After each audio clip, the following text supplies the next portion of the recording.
Memahami e-rapor kurikulum merdeka. Mari kita simak.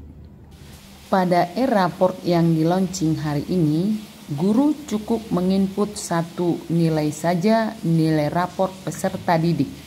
Yang sudah dikembangkan ini betul-betul bisa meringankan tugas administratif Bapak dan Ibu guru sehingga lebih banyak waktu lagi untuk memikirkan bagaimana kita bisa meningkatkan kualitas proses dan hasil belajar siswa.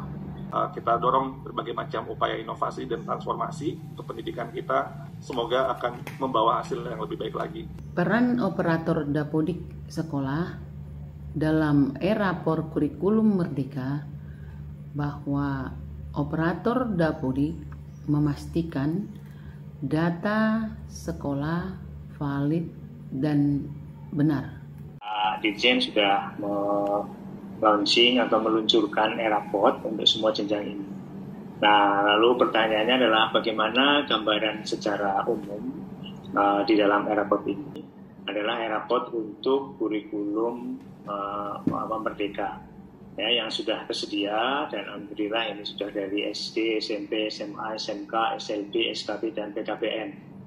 Nah, untuk kesemua e-rapor ini sudah dibangun dengan menggunakan profil yang sama, yang menggunakan platform yang sederhana sehingga mudah untuk bisa dioperasionalkan oleh ibu bapak guru di semua satuan pendidikan. Kami akan menginformasikan gambaran umum ya, yang terkait dengan aplikasi itu. Intinya, Ibu Bapak sekalian, aplikasi e-rapor ini ada dua bagian. Satu adalah pedoman ataupun petunjuknya. Yang kedua adalah launcher atau aplikasinya. Nah, di dalam aplikasi ini, Ibu Bapak sekalian, ada peran-peran yang bisa menggunakan e-rapor ini untuk semua jenjang. Siapa saja yang berperan menggunakan aplikasi ini? Pertama adalah ada istilahnya sebelumnya Mas, belum. Nah, pertama ada administrator, kemudian bapak guru dan juga wali kelas. Nah, yang kedua adalah di dalam platform itu sendiri ada dua hal yang memuat dua hal. Pertama adalah berkaitan dengan intrakurikuler dan yang kedua adalah berkaitan dengan proyek penguatan profil pelajar Pancasila. Nah, yang kemudian nanti kami informasikan juga di mana Ibu Bapak sekalian bisa mendapatkan kedua hal itu tadi, yaitu panduannya atau pedomannya dan juga launchernya atau aplikasi. Jadi lanjut. Nah, Ibu Bapak sekalian, untuk bisa mengoperasionalkan aplikasi ini semuanya, pertama yang perlu dijadikan acuan adalah Dapodiknya. Karena Ibu Bapak, aplikasi ini nanti akan berkaitan langsung dengan Dapodik. Sehingga yang perlu kami ingatkan kepada Ibu Bapak sekalian dan kita harapkan adalah pertama, Dapodik ini harus sudah dilakukan penyesuaian ataupun sudah lengkap sehingga Dapodik ini nantinya akan bisa diakses oleh aplikasi ini. Oleh karena itu, peran operator Dapodik ini adalah sangat penting untuk melengkapi agar Dapodik itu menjadi valid dan sudah benar. Dan kalau Dapodik ini belum valid benar, akan terjadi nanti penggunaan aplikasinya tidak optimum. Lanjut. Nah, peran pertama yang berkaitan dengan penggunaan aplikasi rapor ini adalah administrator.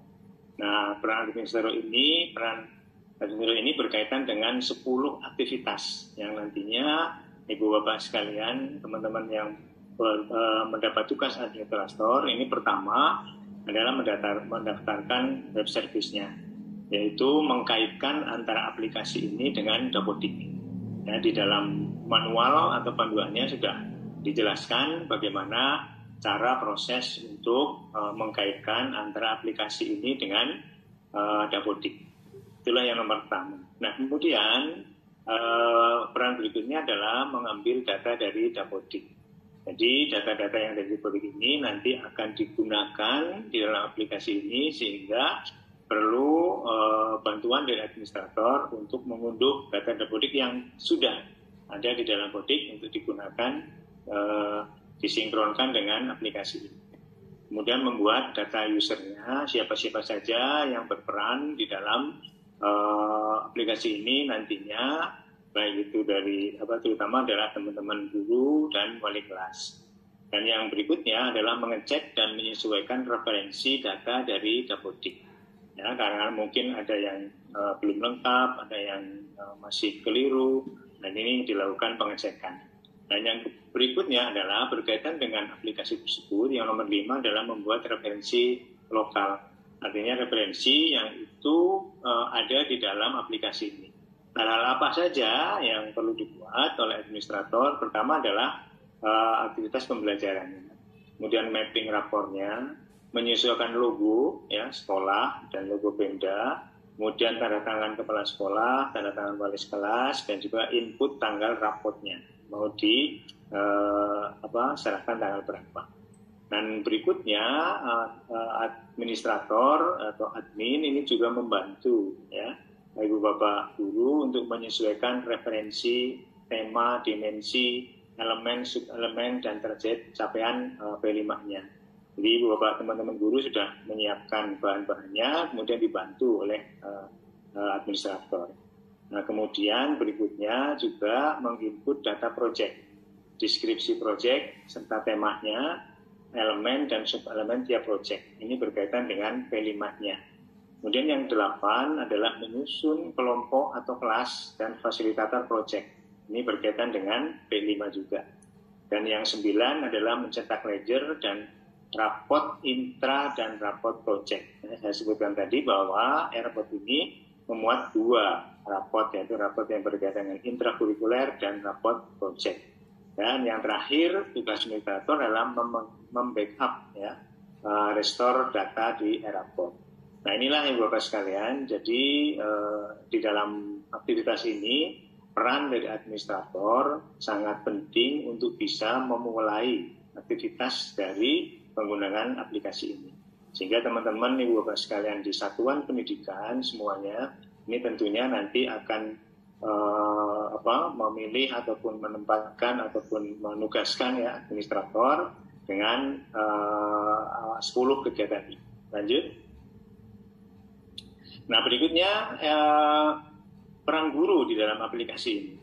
Jadi Bapak teman-teman guru, setelah tadi administrator sudah memetakan ya siapa saja yang ditugaskan ataupun siapa saja yang nanti berperan di dalam aplikasi ini, peran pertama adalah teman-teman guru, yaitu menginput tujuan pembelajaran yang telah disusun.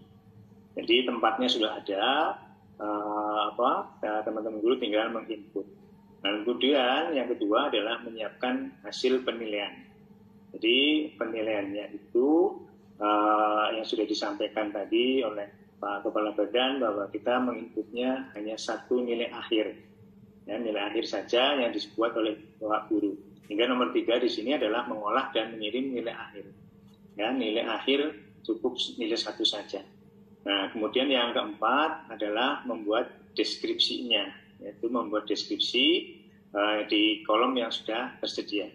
Ya, deskripsi didapat dari pemilihan tujuan pembelajaran mana yang sudah tercapai dan mana yang belum tercapai.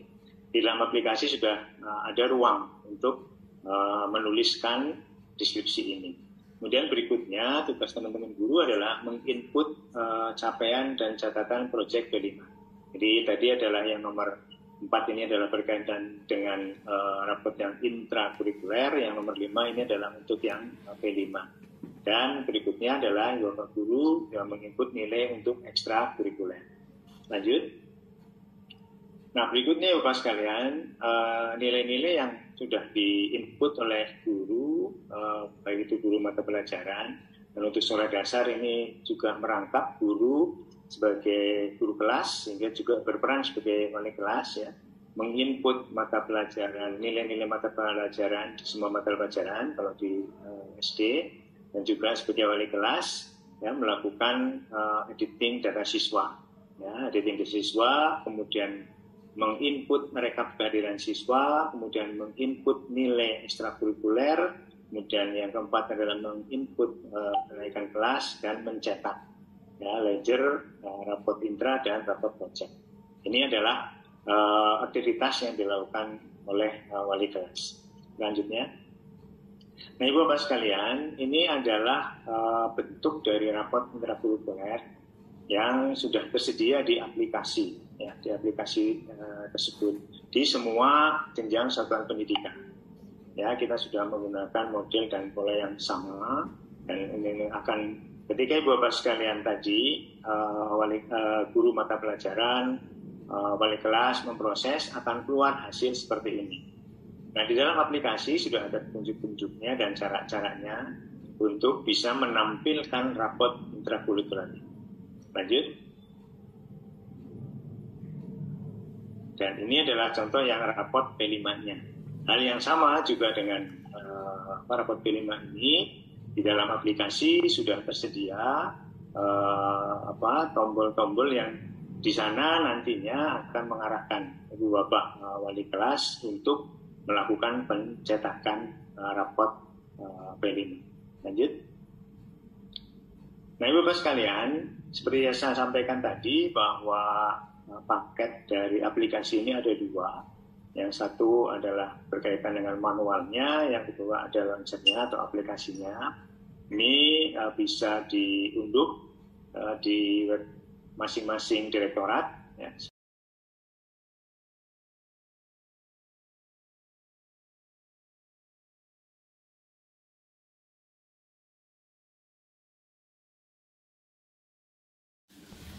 Demikian penjelasan rapor kurikulum Merdeka. Semoga Bapak Ibu Kepala Sekolah, Bapak Ibu Guru, dan operator Dapodik sekolah dapat tercerahkan, terutama sekolah yang telah mengimplementasikan kurikulum Merdeka. Meskipun di awal pembukaan dikatakan bahwa aplikasi e-rapor ini merupakan salah satu opsi, utamanya adalah terkoneksi ke Dapodik dengan data yang valid dan benar. Terima kasih untuk kita semua. Semangat selalu mensukseskan kurikulum Merdeka, Merdeka belajar, Merdeka mengajar.